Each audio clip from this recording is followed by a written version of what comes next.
7 апрель кылып которгонго ал дагы эң туура болуп атат да. Себеби жана 7 апрелдеги окуянын баары ошол жакта форумдан башталат эле, туура.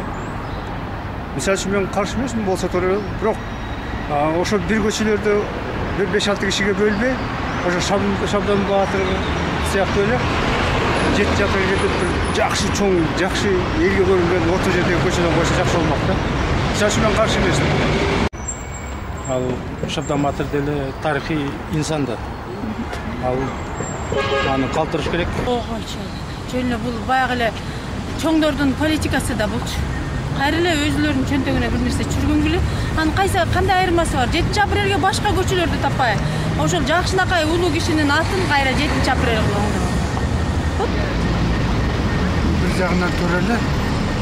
Жакында 7 апрелде элдик майрамдады.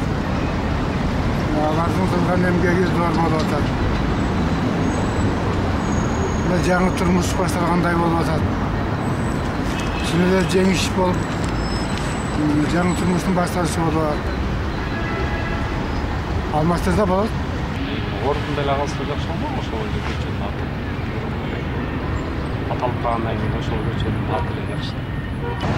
Негизи албетте бул көчөнү Шабдан менин жеке оюм, Шабдан Баатыр көчөсү өз атында эле калып, башка бир варианттарды ойлосо деген пикир да. Себеби эми 7 апрелде, конечно, 7 апрелде каза болуп, өзүнүн боштондугу үчүн, эркиндиги үчүн жанын берген жигиттерди унутпашыбыз керек, батырлар. Эми Шабдан Баатыр да биздин тарыхый инсандарыбыз да. Менин оюм, жекече оюм ушундай да, Шабдан Баатырды калтырып, башка бир варианттарды, башка бир көчөлөрдү берсек, көчөлөрдүн атын издесек болбойбу деген пикир да.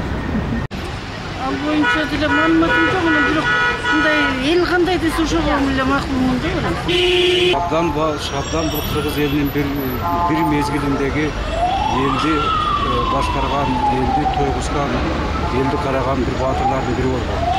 Азыр андан башка деле башка халктын берки союз мезгилиндеги коюлган аттар туруп атат. Анын ичинде деле орустардын жакшы көрүнүктүү адамдары коюлган. Ошолордун ичинен бирөөнү алып кое берсин, башка атты Шабдан Баатырды алмаштырууга мен макул эмес. Биз бул баардык эле кыргыздын жарандары азыр баардык эле макул болот. 7 апрель көчөсүн, Шабдан Баатыр көчөсүн 7 апрелде которгонуга биз баардыгыбыз макул. Бирок анын атын өчүрүүгө болбойт дейм го. 7 апрель деп койсо башка койсо болду да. Буга мүмкүн эмес, мен ошентип ойлойм.